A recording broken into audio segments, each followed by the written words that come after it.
URHOBO ocho yeva ono mewe space lock Okwe amle vugo URHOBO nieni ara rediri le opopole kemeka uvena na wonyiri neki meji customer meji melo kunyiro mama ogene blue yoko wa lele wa mle wode die mu odio wa kono yo mewe Okwe ona ijabo miwo yiro wa wa gba kiro na we kiri luna na we gba wa mi arun bonwe won dawe lu so mo afa oni ovoju wo wure dawe gba wa mi arun bonwe won dawe lu so mo afa oni ovoju wo wure obiere la pona ibuebu obiere la pona iblu voka inami lolo yeme wota ojari go dawe me ge bloda fe me ge bloda fe no re kyowe no ne obiere ode obiere koke fo iruran obiere la pona ibuebu iroro balo ko mo ko yuvie ini ovu bebi lolo atowini dawe gba wa mi arun bonwe mo dawe lu so mo fa ni ovoju wo wure juwo dawe gba wa mi arun bonwe mo dawe lu so mo fa ni ovoju wo wure obi ebere pona mi buemo ugano obi ebere pona mi buruka inami ru imi wota ojani go dawe me ke blota fe Bigyan bloda fi nare kawe inu na lo yewe mo te lo yewe koke fo ye urwaye okay vo oye me la pona mi buemo iru lo ba lo wo mi wo yuvi ini afo we bi lo won wa ese omo me da be gba won yo ya lo ba we mo da le lo so mo ba o ya boju wo we da be gba won yo ya lo ba we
Toro gori o ni afo ku ole kwiri o. Yemuso emeota edafio vela urobona. Oka edafio vela ai wokori ojano. Wenuge edafina emetana. Aye gwagbono no ranovo na yovo koyi mo goke. Omote te gunyo wi otoko we wono papo ji we gunyo wi oto. Wenuge oyiri. How can a single tree make a forest?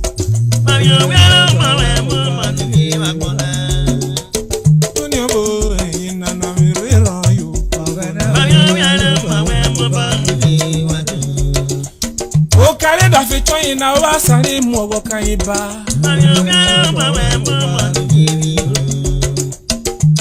Die mu wode mu ogo gan e wo kan. O wa sare mu koko kaleda fitoyin wa sare mu ogo kan. Wode mu ogo kan e wo dare yo ma wo wo to. Oda o ma wo to kito koki koinera imlewe. Oda mle wo de bi we shigwe yo to bi shire no kini we wabe no kiye nu we wabe. No kiye nu we wabe won wabe koki ke wota no kiye nu we wabe foki. Wo ro ina o ke o ma na bo we ro. Oda le pe igoro le mi koke oka kowe. Oni ovo oko gbada mi. No gba ko wigo oko woke oyin apo. Oko wigo woke oyin apo ni ovo soka kowe. Oda kowenu kuno ijigboyo no jigboyo yo toboke. Oda kowenu kuno ijishiro toke de kiyenu won wa fe. Na eso ame wata no wo koro ba yimu kai ba. Wenuge oni gbegbe oda fi owo. Oda fena fe gaga oni oforo ipako. Oni oforo ipako ni oforo shari oja.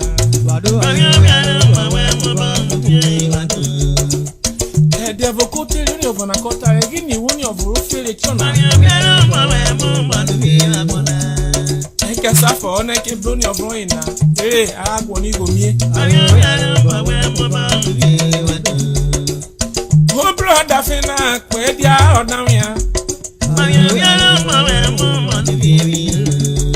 Iye ogwari eje one okuni ofona. Oni ofona ja oda wo bi ko joja na okere. O sere bo e ka joja na ko.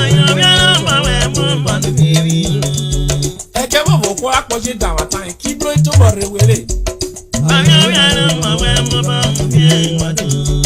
Oshana kunu ma oyin mu no ni ofuta e wota igbari e ke po eru mare. Woni ofona opo oda damegba. Ona bo awia osusule dupo bo ode koko 50,000.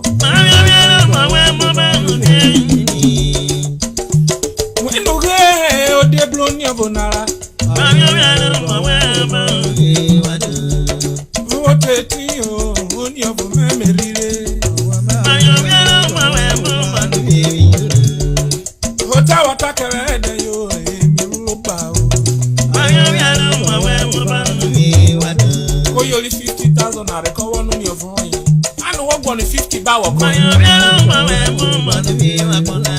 Osha sai 50 ba. Eke ego no to na umweki na nure. One money 50,000 in a coin, you get the on a cocky. But they can hurry, the show. You for not call your being too silly. Cobro a devil. What the tea of Biko? Mine only 50,000 and I best walk a migo of Dafena go say no we go equal. How can you look at the tell me of no pay are?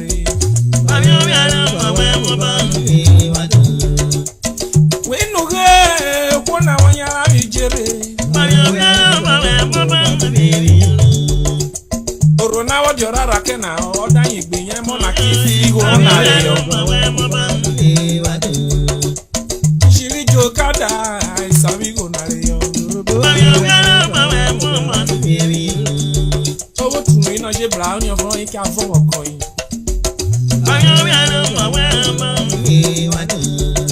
Ede lo ni afọ na bluke na, ede na gbanu le.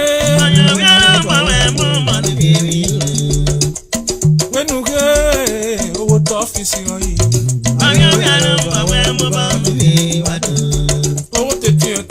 Shema deal with his girlfriend.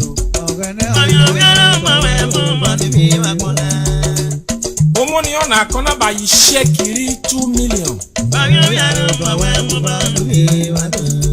Oh, yeah, what you get Fred Roy. Oh, yeah, on your body mistake. Okay, you 2 million is your mark 200 because you're on your when you go, what an vision in moon. How much an I go friend you? No, you like the money go. On the fena over the tea, money na cover any of mirror.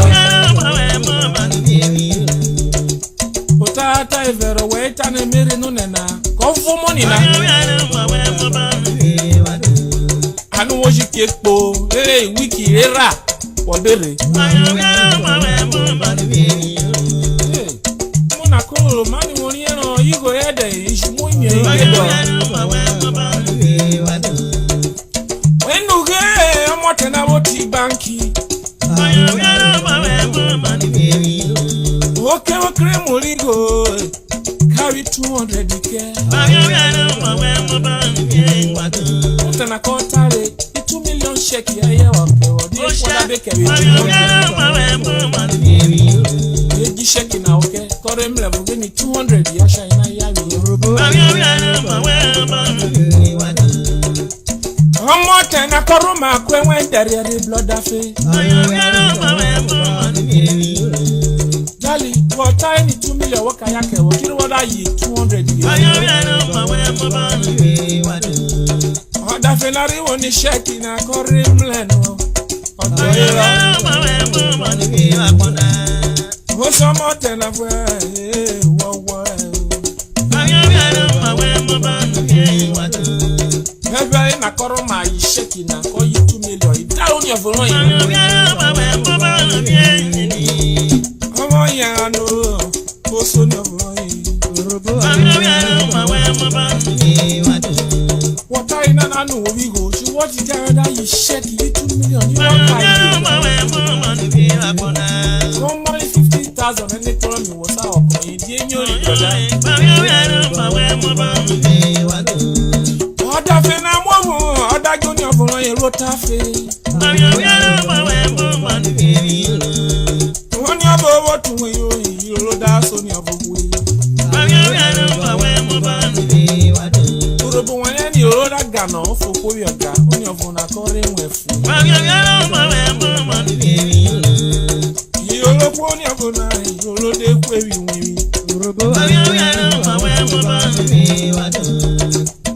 when you get on your phone,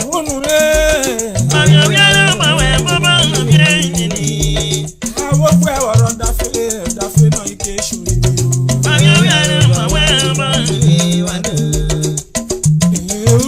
chona yuri URHOBO now. Na ejabo mi wata oni ofugba mi na obogwe o ma. Adabo biko apore Okwe.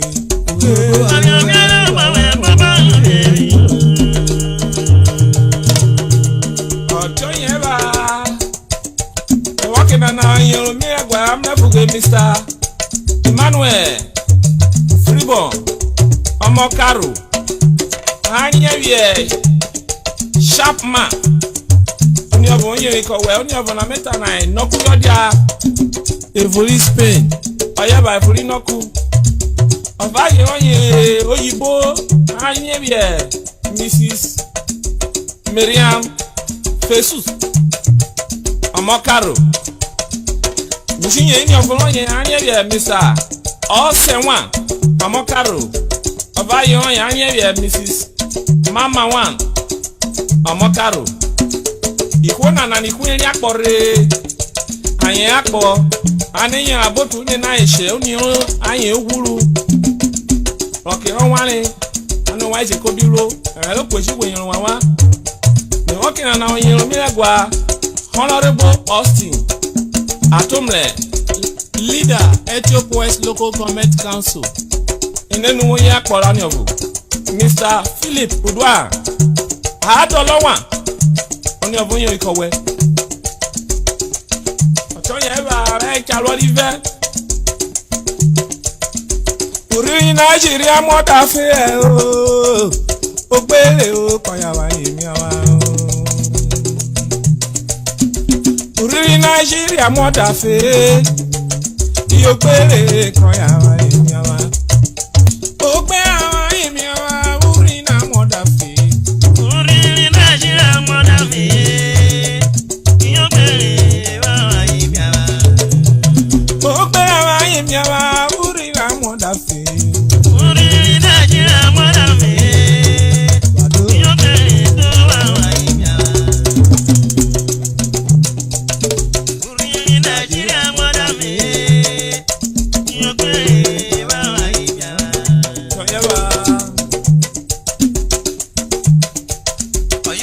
Nigeria mother me you pray to wa yemi awa o pe awa yemi awa uri na mother fe uri Nigeria mother me you pray to wa yemi awa o pe awa yemi awa uri na mother fe uri Nigeria mother me you pray to wa yemi awa Ogbera wa yemi awa polo gbere wojorera Ogbera wa yemi awa polo gbere wojorera ebio Ogbera wa yemi awa polo gbere wojorera uri Nigeria o mo da fere Ogbera wa yemi awa polo gbere wojorera polo gbere wojorera polo gbere wojorera Ogbera wa yemi awa polo gbere wojorera uri Nigeria o kuri reji wa kospiroba Ogbera wa yemi awa very meta como se va yo nenu ge uri Nigeria wo pere gano wenu ge obo pere lulu obo pere lulu adakaro oda feri ole muna oda wi go ti o yo pera wale nya paro enu ge na so ya me wata yo pera wale nya paro uri Nigeria o mo da fe e so pera wale nya paro e de juri o ki kwa po yo pera wale nya paro enu ge to gbere to da fe ji o ke o pera wale nya paro o de mo da fe ara pa bi yo oyo pera wale nya paro e juri e furi Nigeria o pera wale nya paro pere ni o de tuji na be ka o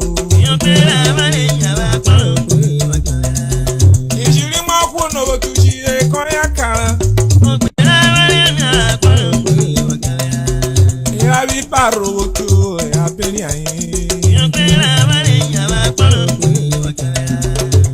Wenu ge akporo gbe jowe a o. Akporo gbe oki kwa ya mera o. Wodene we ba isi o. Wenu ge odaforo de bo kore we uwo. Ode she akere beri meta o. Kimi soda fe na order fe. Okay na water me mefo body na she be beri meta. Da fe na ne so no you be beri meta. Da you olo ne me rigere. He mo ge ne rigede. That's make it to corona o. Kedari mite beri meta ne mi wa. Ide so de order fe na ane mi wa. Ena mi rolo e ko me wata o. Nuri Nigeria mo da fe.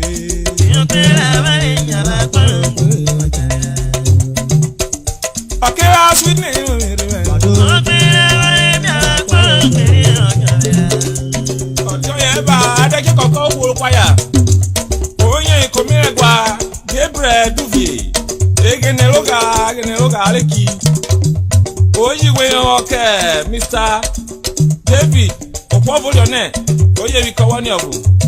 Engineer